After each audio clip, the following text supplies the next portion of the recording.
On April 17th, 1897, a UFO crashed on a farm near Aurora in Texas. The pilot dies in the crash and was reportedly not of this world. They were buried at the Aurora cemetery, but what became of the grave and of the UFO debris? Is it proof positive of otherworldly visitation? Join myself and Neil as we delve into the world of Cowboys and Aliens to try to disseminate fact from fiction.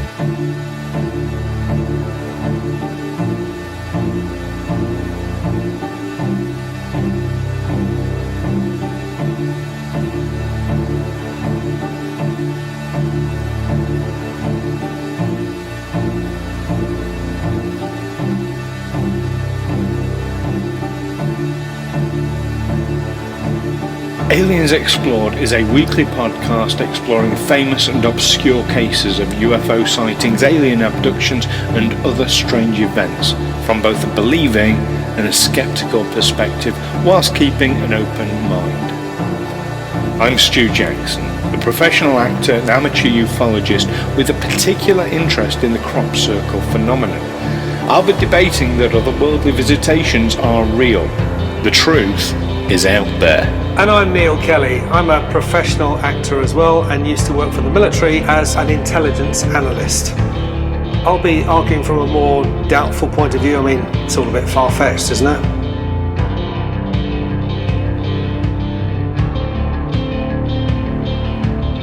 Hello listeners and welcome back to Aliens Explored, your weekly delve into those things we see in the sky sometimes, or claim we've seen and don't get believed or get shouted at. I'm your host, or one of your hosts, Neil Kelly. And I'm Stu Jackson. I'm also here. It's not a solo show, is it, Neil? It's absolutely not a solo show, no.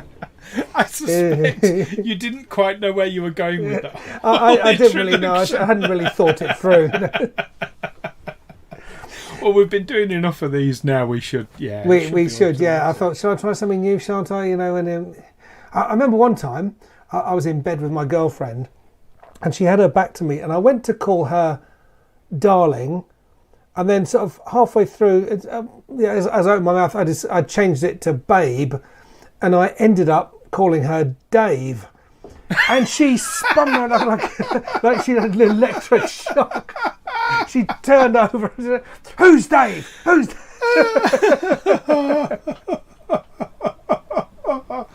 Oh my goodness, that's brilliant. Sometimes they're just waiting for that kind of slip, aren't they? Oh dear me. Oh well, yeah. On that note, yeah. So first tip of this show is don't call your girlfriend by the wrong name, especially not Dave. Especially not Dave.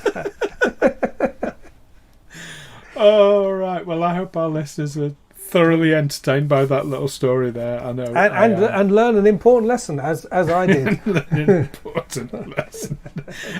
Please, though, do not tweet us about important lessons when in bed with your girlfriend. We don't need to hear that kind of thing. But so moving. Do you know what? I normally like to segue from one subject to another. We're talking about this. I don't think there's not an easy segue there. So let's get straight to it. This week we're going to be talking about the Aurora, Texas UFO incident. We are, yes. So this is back. Well, it's over 100 years old now. April the 17th, 1897. Yes, indeed. So pretty much the Wild West, and I've seen Western set more recently than that. Well, I think of it as kind of the Wild West, but I mean, I don't know if our image of the Wild West is different with us being British and in Britain. But perhaps our listeners can correct us if we get it wrong, and it's nothing like the Wild West at all. Well, it's only 100 years old. I knew someone when I was in the army whose dad was the Western novel writer J.T. Edson, who wrote a whole string of pulp Western novels in the 70s and 80s. I thought, yeah, but he's from Derbyshire in England.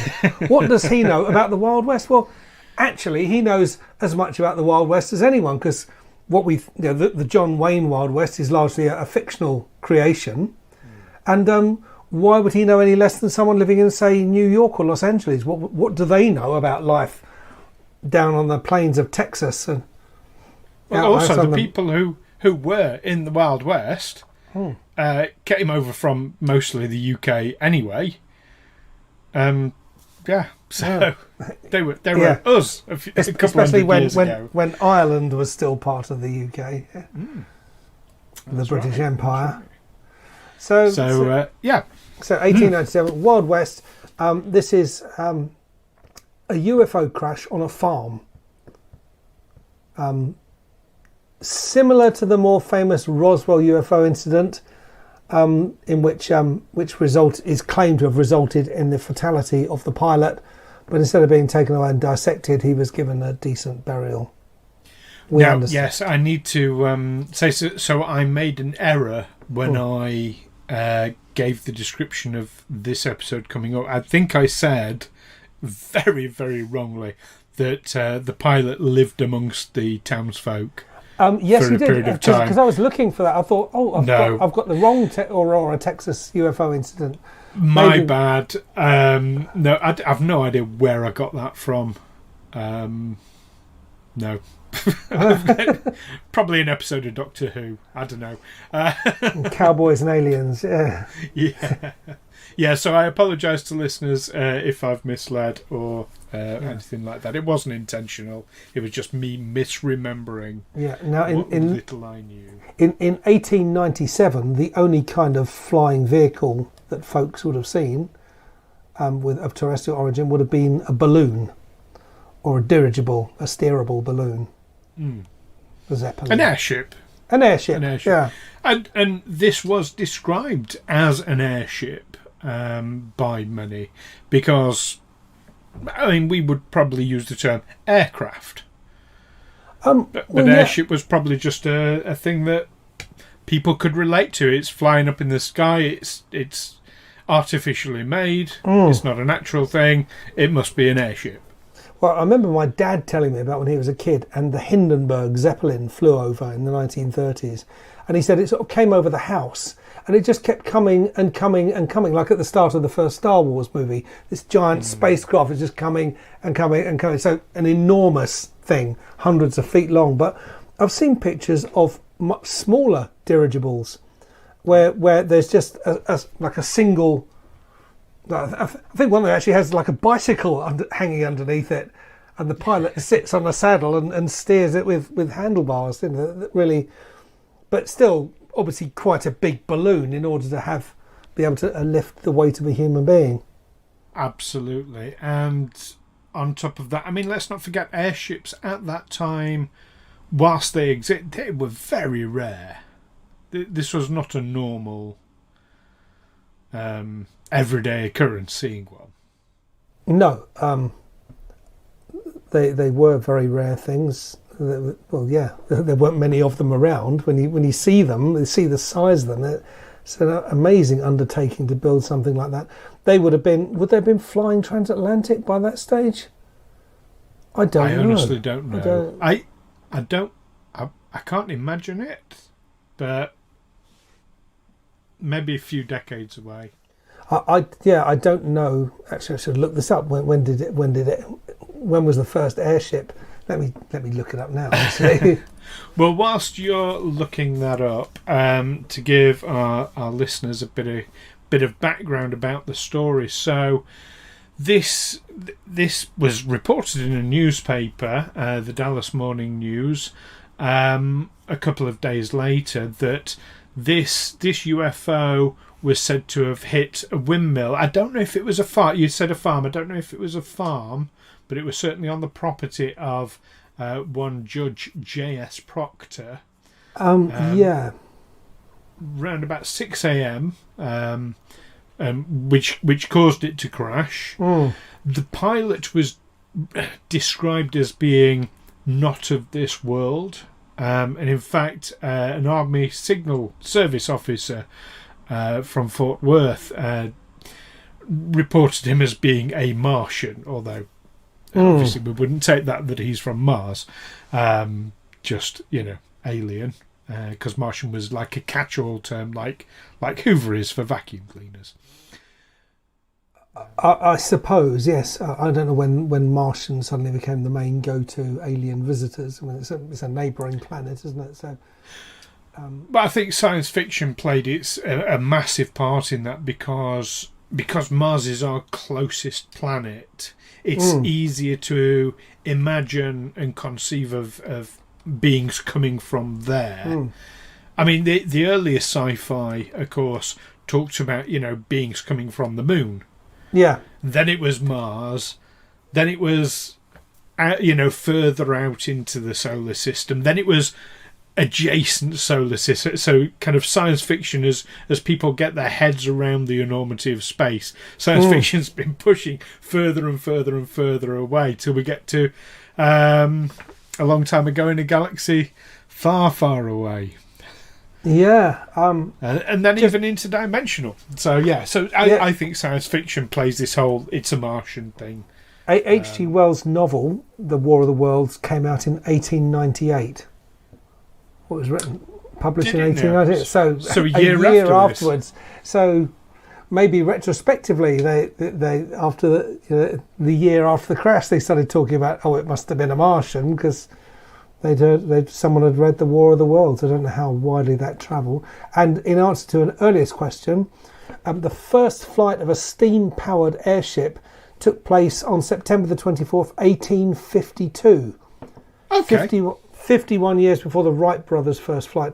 Travelling at about 6 miles per hour, or 10 kilometres per hour, Giffard travelled almost 17 miles 27 kilometres from the Paris race court to Elancourt near Trappes. Right. So they definitely were powered, steerable airships. Yeah.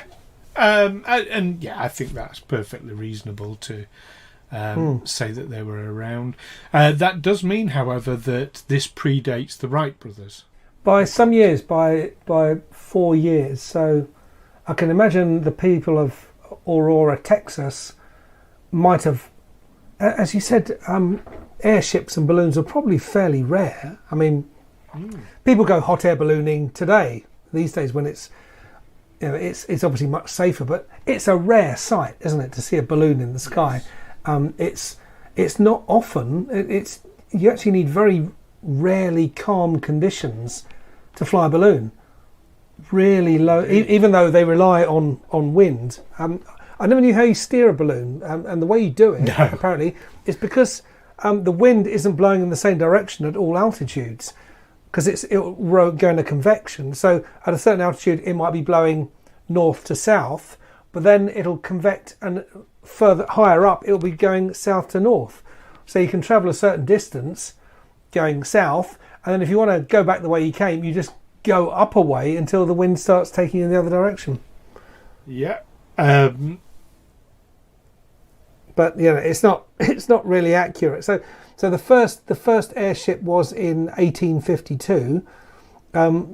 The Imperial German Navy ordered its first Zeppelin, much larger version, in 1912. I'm going to put us. We're famous for our digressions, but this is perhaps going a bit far away from the actual event. Right, our listeners tuned in to hear. We are good, but I was just establishing what kind of craft were possibly around that could have been of terrestrial origin that would have crashed into this windmill.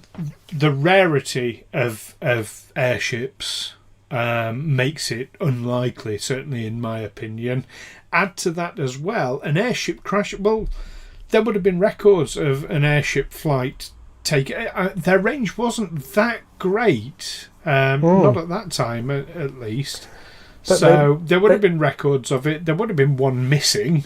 There would have been a person missing. But there wouldn't have been air traffic control or anything like we understand it now, or registration of aircraft or whatever. Anyone who could have built one could get it into the sky, couldn't they? Or give it a go. Yes, but somebody's wife or brother or...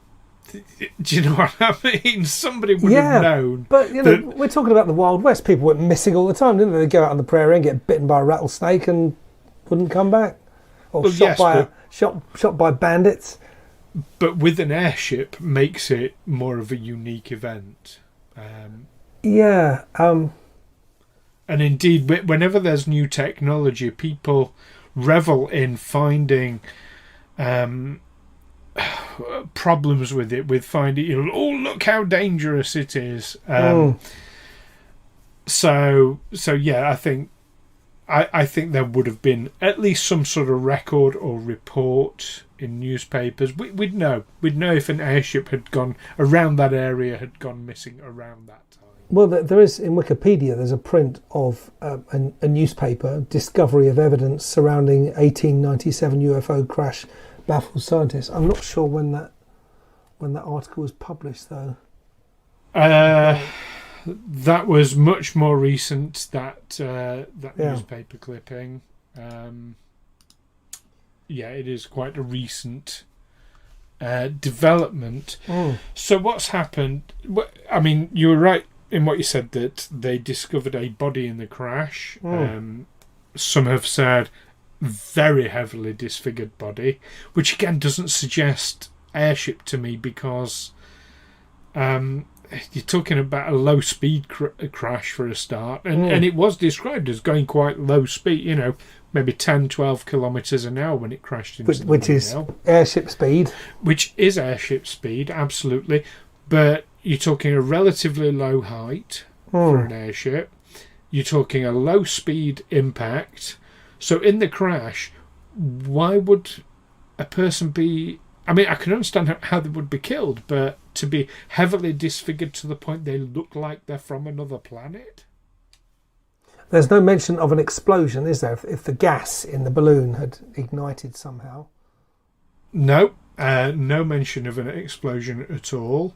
But the body of the pilot was buried in Aurora Cemetery. There was a marker stone with a UFO carved on it. In fact, because they didn't know his name. They called him Ned, but of course they didn't know his name. So again, there's no identifying materials on him. There's no paperwork. It's all sounding a bit odd to me. It is a bit odd, and also they were talking about the debris from the crash, which doesn't mention anything that's like a balloon. It looks like it was made of metal. Well, now there's some really interesting things about the debris. So what happened was the debris was basically dumped into a nearby well underneath this damaged windmill. Why would you do that? You've got a crashed vehicle of some kind. Why would you throw it down your well? It was making people ill, apparently. So you'll add it to the water supply. The well was no longer in use. Yeah, but it would still contaminate the groundwater, wouldn't it? If someone else digs another well, knowledge wasn't as I suppose not. No. As good as it is now. They figured out that something about it was making people ill. Yes. Or a bit like in witchcraft in the 17th century in England, people become ill, or someone's lettuces get eaten by slugs, so they think this is witchcraft. There's a witch, or someone trips over a carpet. The witch. Yeah. So maybe people became ill with something, and they said, "Oh, it must be something to do with that craft that crashed." Because what else would it be? Exactly. There's some of the metal is also buried with the pilot, and there's an interesting sort of side to that, where for a long time it was showing up with metal detectors. It was clear, metal detectors were going off when over this area. Then some years ago, the headstone goes missing, which happens, and you can imagine like someone wanting some sort of UFO souvenir or something. I can easily understand that. But at the same time, suddenly there's no metal detectors are not going off. The local council wouldn't allow exhumation of the grave. Just absolutely always refused point blank. But and I have heard reports that around the time that the headstone went missing, the ground did look very much like it had been disturbed. I mean, you have to have a good reason to disturb a grave, don't you?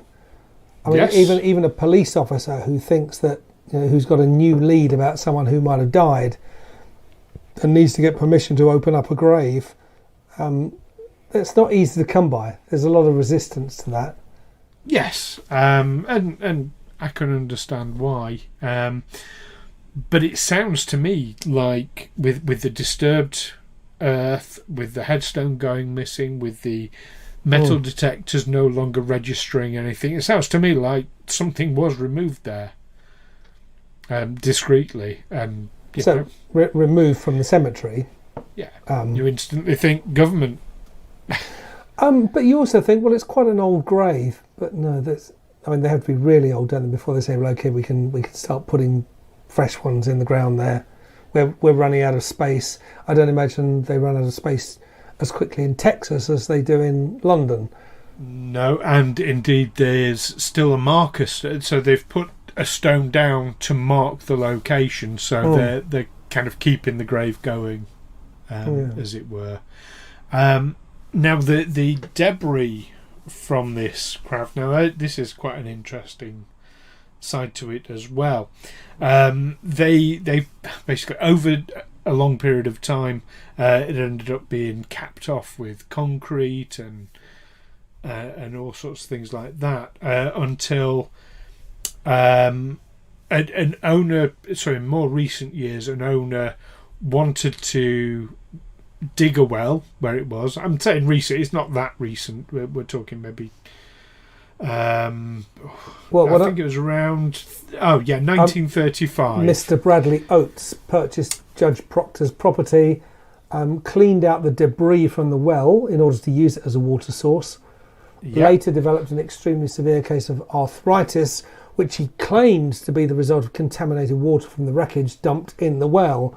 So by that time, maybe people had gotten the idea that you don't dump things in your water supply. Absolutely. That they probably weren't too savvy about in 1897. So Oates sealed up the well again with a concrete slab and actually placed an outbuilding atop it. According to the slab, this was done in 1945.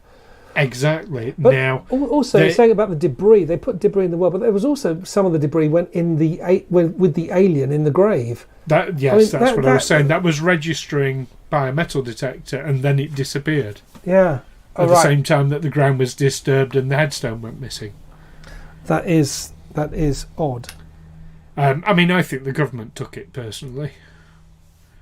As interest was growing, as people were pushing harder and harder for exhumation, I think the government said, right, we need to get this thing out of here before anybody sees what it really is. That's my personal theory. It's pure speculation. Just exploring a theory. Yeah. Or exploring the limits of my scientific knowledge as to what a balloon would have been made of in those days. Was there a fabric that had metallic qualities to it in order to... Obviously, it's got to be sealed, hasn't it? It can't be a porous fabric. The gas bags... I can't speak for airships, but I actually know a little bit about hot air balloons. So, okay. So to digress slightly into my history, I used to work for a car manufacturer who expanded quite dramatically back in the early 2000s. And at the same time, a company up the road in Bristol, in the UK, had just closed up shop, a company making hot air balloons, and they needed people who could operate sewing machines and stitch fabrics. So we actually brought in a lot of stuff. My job was as training manager of the site, so I had to sort of induct everyone. Anyway, that's beside the point. But because of that, I can tell you that hot air balloons are made from silk. Right. Nothing metallic about them at all. And it presumably has to be treated with something to... Does silk have to be treated, or is it airtight enough? It's airtight enough, apparently. I think it depends on the grade of silk, and obviously, you don't just get cotton. You can get cotton in different thicknesses and what have you. It's the same for silk. But where an airship or dirigible is different from a balloon is that a balloon, that is the balloon, isn't it? It's a big bag and you fill it with hot air and that lifts you into the air. Whereas if you look at something like, look at the Zeppelin, I'll say it because people know what a Zeppelin looks like. When you're looking at that long silver body of the Zeppelin, that's not a balloon, that's a lightweight container which is full of balloons, full of gas bags, all separate, so that it's not just one big balloon. There is a structure to it. There's a structure which is made of metal. It's made of metal in more recent times, because we've managed to create alloys like aluminium, which are or aluminum for our American friends. Which apparently is the more correct way of saying it. It really isn't. There's an extra I in there that's being ignored, and for me it's aluminium. But anyway, we're not going to go down that route today. But yeah, I don't know if they would use balsa wood in the early Zeppelins and airships. Would they? I don't know. Again, I'm purely speculating here. I mean, balsa wood's great for model aircraft because it's light, but it's also quite fragile, isn't it? It wouldn't carry a human being. That's true, but then it's not just the balsa, is it? It's providing basically a structure for the bag of air, bag of helium, in this case, or hydrogen, wasn't it? The early ones, of course. So it's just providing a frame rather than actually, supposed to be. They call it rigid, but it would have been rigid. Interesting you say about the metal though, because the debris that they found was mostly aluminium, but with compounds with what's the name, elements that were unknown at the time. They might be even, but they haven't got the debris now, have they? They can't examine it and haven't had it since. Debris was definitely taken. Water from the well has been tested, so I've got that, which tested normal except for large amounts of aluminium. Apart from that, it had no significant contents. So if, again, testing the knowledge of my science, if aluminium in a well can contaminate the water, does that mean that the aluminium biodegrades? I mean, could it rust away? Could it rust away to nothing and show no trace to a metal detector? I'm not a metallurgist. No, I'm not. So listeners, please do message us if you know better. If something metal buried in the ground can oxidise away to such an extent that it will no longer show up on a metal detector. Well, isn't that a thing? Well, aluminium, I believe. I might be wrong here. Do correct me if I am, listeners. But I believe aluminium doesn't show up on a metal detector anyway because it doesn't contain iron. Right. Does that? I mean, if it contained iron, it'd be a lot heavier, surely. But what kinds of metals can metal detectors detect or not? Does it have to have an iron or steel element? I believe it's. Yeah, I believe it's because it all works on magnetic fields, and of course, iron is magnetic. Yeah. So, but you can. That's my understand. I'm going to say, like, all right, I'm going to add the rider. I'm not an expert in this field, but it is my understanding. But people can find coins, can't they, which are copper, zinc, nickel. They can find those metals, and the coins aren't magnetic. No, but they're not pure copper. No, I say that zinc and nickel and things like that. In them, they're usually and they're not pure zinc either. They're not pure nickel. They're compounds. They're alloys. That just contain quantities of these, and they all contain iron. Do they? Oh yes. Yeah. I mean, iron's probably one of the most common metals on the planet. So it can even. I mean, if you take your medieval money, which would be pure silver, or as pure as silver it can get. It can't be 100% pure. Is it 94 point something? There's usually a stamp with a number on something made of silver, and it's 9 something, which indicates the number of parts per thousand that are pure silver, and you can't get 100%. It's not. Well, I think pure silver, pure gold are very soft. Yeah, but you pretty much can't get pure silver. If you bought something that was solid silver, it would have that stamp on it with a 3-digit number starting with a 9, which would indicate the number of parts per thousand that are silver. So it's almost 100%, but it's not quite 100%. But I've forgotten what the exact number is. Again, listeners. But that's the part. I mean, when you think how the core of the Earth is iron, yeah, iron sort of infiltrates everything. So there's that. But yes, I've got the link. The landowner during an investigation done by UFO hunters. Yes. So they did a television program in 2008 about this very subject. The landowner gave them pieces of metal that contained mostly aluminium and an unknown element. Now there've been a number of investigations into this, isn't there? There's a program called the UFO Files. Mm-hmm.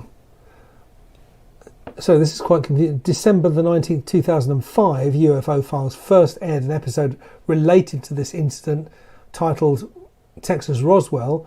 The episode featured a 1973 investigation led by Bill Case, an aviation writer for the Dallas Times-Herald, and the Texas State Director of Mutual UFO Network, or MUFON. MUFON. Our listeners will be very familiar with MUFON, of course. Of course, yes. And MUFON uncovered 2 new eyewitnesses, a Mary Evans, who was 15 at the time. Her parents forbade her from going to the crash, but she snuck along later. And Charlie Stevens, who was aged 10, told how he saw the airship trailing smoke as it headed north toward Aurora. He wanted to see what happened, but his father made him finish his chores. There you go. So, I mean, that again, so if it's trailing smoke, that doesn't sound like an airship. Airships don't trail smoke. Well, if it had a steam engine, it would. Yes, I mean, airships have motors, don't they? Yeah. Steam, yes. Well, and smoke from the whatever furnace is powering the steam engine. True, but you'd also expect an explosion from a steam-powered airship. Would you do steam engines? Yeah, that much hydrogen with the furnace crashing. If it crashed and the furnace ended up falling on top of the balloon somehow, then I can imagine that would set it off. Hydrogen isn't as explosive as people sometimes think.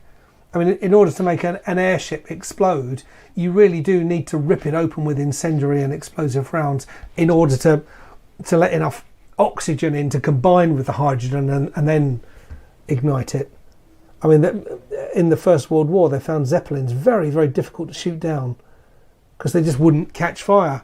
The first guy who shot one down had a plane with a machine gun mounted pointing vertically upwards, loaded with alternate armour-piercing, explosive and incendiary rounds, so he could fly underneath it and fire a sustained burst at pretty much the same spot to rip a hole in it that eventually would let enough air in and then his incendiary rounds would ignite it. But that's what it took. And obviously he was taking fire. I think he got the Victoria Cross for it, the same, because obviously the Zeppelin was shooting back.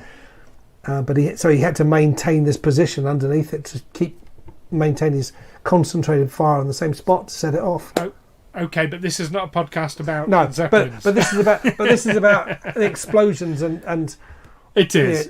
But I can imagine relevant point. A smaller bag which becomes ruptured that comes in contact with a furnace that's powering a steam engine.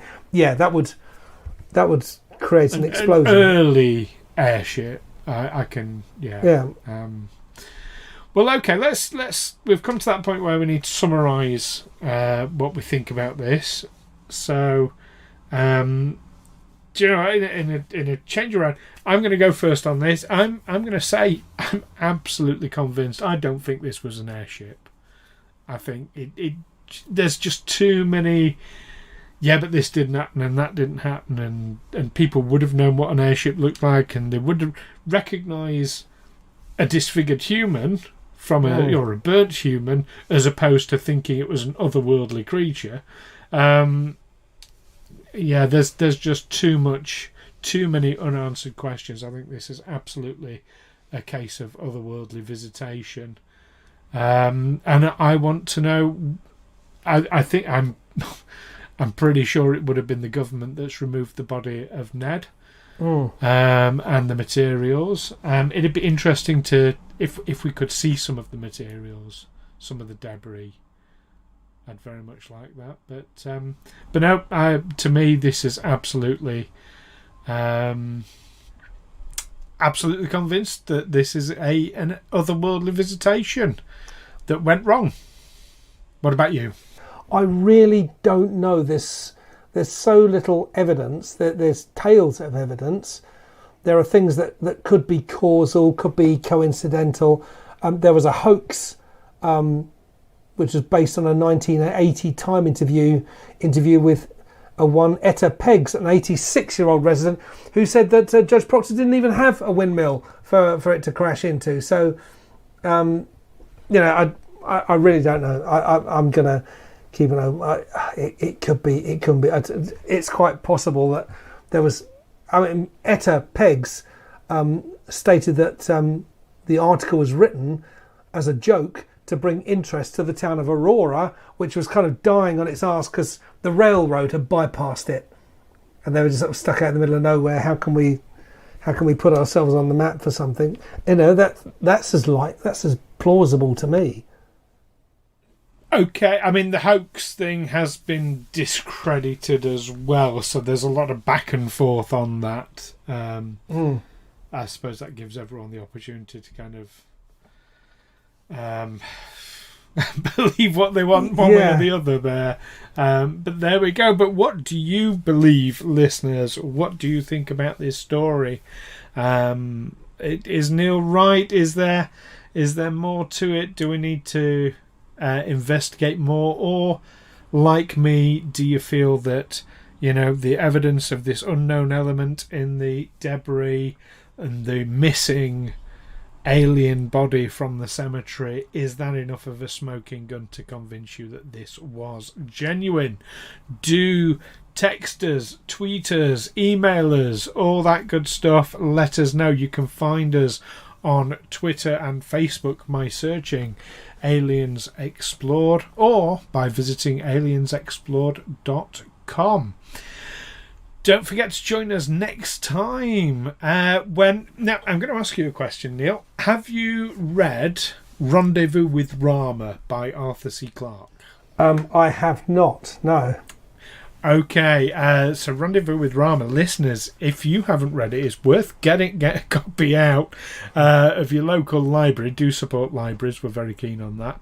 And having a good read of it, because something very similar to the events described came close to happening in 2017, where an object entered the solar system and behaved not as one would expect from a natural thing. We'll be discussing that next time. That is the object Oumuamua, or Oumuamua. Your guess is as good as mine. I go with Oumuamua. Yeah. My Hawaiian's a bit. It could be like kisses, couldn't it? Oumuamua. I've probably just really insulted somebody. I hope not. So do forgive us our poor pronunciations, listeners, but do join us next time when that's what we'll be discussing. In the meantime, keep watching those windmills and the skies. Take care. Bye for now. Aliens Explored is a Fecal Films production in association with Juicy Falls. Music by Darren Mafucci and editing by Stu Jackson. Find us on Twitter or Facebook by searching Aliens Explored, or visit us on aliensexplored.com.